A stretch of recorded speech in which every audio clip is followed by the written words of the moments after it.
hướng Wall Street នេះមួយបើថានំបញ្ចុកស្លខ្មែរបាច់និយាយឯងមកចាហ៊ានមានមួយមកចាហ៊ានមានមួយហ្មងប៉ុន្តែបើថានំបញ្ចុកទឹកម្ហិចអញ្ចេះគឺមិនងាយមានហ្មងហើយបើលើកមុនវិញគឺអត់មានហ្មងតែឥឡូវគឺមានហើយពីមុនមានតែបងស្រីម្នាក់ឯណាប៉ុន្តែឥឡូវឮថាដូចជាមានគេលក់ម្នាក់ទៀតហើយតែបើថាចង់ញ៉ាំនំបញ្ចុកទឹកម្ហិចរសជាតិឆ្ងាញ់អ្នកកពតហ្មងអាចមកញ៉ាំកន្លែងគាត់បានព្រោះខ្ញុំមកញ៉ាំកន្លែងគាត់2ដងហើយគាត់អ្នកកពតស្រាប់ទៀតអញ្ចឹងបើឃ្លាននំបញ្ចុកទឹកម្ហិចឥឡូវត្រឹមតែ Wall Street ហ្នឹងក៏មានលក់ដែរតាមដូចអ្នកកពតអត់ដូចអ្នកកពតមិនកើតបើគាត់អ្នកកពតស្រាប់ទៅហ្នឹងហើយសំខាន់បងប្អូននឹងស្រាប់ហើយថានំបញ្ចុកទឹកម្ហិចគឺជានំបញ្ចុកដែលល្បីខ្លាំងនៅខេត្តកពតអញ្ចឹងអ្នកដែលទៅខេត្តកពតភាគច្រើនមិនសូវរំលងជាមួយនឹងនំបញ្ចុកទឹកម្ហិចទេព្រោះដោយសារតែវាជាមុខម្នួយមួយដែលល្បីប្រចាំតំបន់គេហើយកន្លែងបងស្រីមិនមានតែលក់នំបញ្ចុកទឹកម្ហិចទេណាមាននំបញ្ចុកស្លខ្មែរស្លការីពងទាកូនអីដែរហើយកន្លែងគាត់មើលទៅរៀបចំស្អាតបាតហើយអ្នកលក់មើលទៅសាច់ឈាមស្អាតបាតណាស់នេះពេលដែលយើងញ៉ាំអីពេលខ្លះខ្ញុំស្រឡឹងជាងគេគឺអនាម័យហ្នឹងហ្មងអញ្ចឹងរឿងអនាម័យជាមួយនឹងការរៀបចំស្អាតបាតអីហ្នឹងគឺជារឿងចម្បងមួយដែលយើងគ្រប់គ្នាគឺត្រូវការហ្មងហើយសម្រាប់នំបញ្ចុកគាត់ហ្នឹងគាត់មិនលក់តែសៅរ៍អាទិត្យនៅ Wall Street ទេណាសៅរ៍អាទិត្យ Wall Street ហើយសម្រាប់ពីច័ន្ទដល់សុក្រគឺគាត់លក់នៅម្ដុំសួនវត្តបតុមហ្មងម្ដុំចាហៀងលបងវាំងហ្នឹងម្ដុំ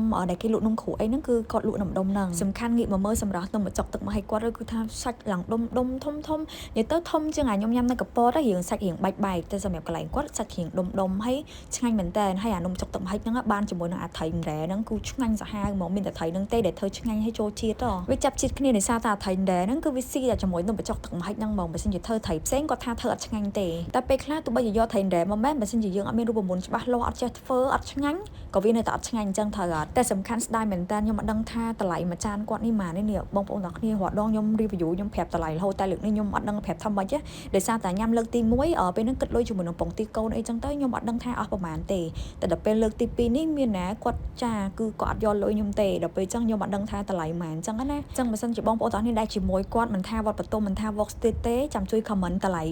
នំបញ្ចុកទឹកម្ហិចរបស់គាត់ផងថាមួយចានតម្លៃម៉ាននៅក្នុង comment ហ្នឹងផងណាដើម្បីឲ្យគ្នាយើងគាត់បានដឹងតម្លៃចឹងណាតែខ្ញុំគិតថាមិនថ្លៃទេខ្ទង់ប្រហែលជា7000អីចុះក្រោមអីដឹង7 8000អីហ្នឹងឯងហើយសម្រាប់គ្រឿងថែមរបស់គាត់មានអំបិលម្ទេសទៅសាក់ជ្រក់ខ្ទឹមជ្រក់ម្ទេសអីហ្នឹងបងប្អូនស្រឡាញ់ប៉ុណ្ណាចង់ថែមអាណាដាក់អាហ្នឹងទៅ free ឲ្យទេអាហ្នឹងហើយនំបញ្ចុកកន្លែងគាត់មានកន្លែងអង្គុយបែរមុខទៅទន្លេអញ្ចឹងក៏មានកន្លែងអង្គុយរៀងខុនបាដែរហើយ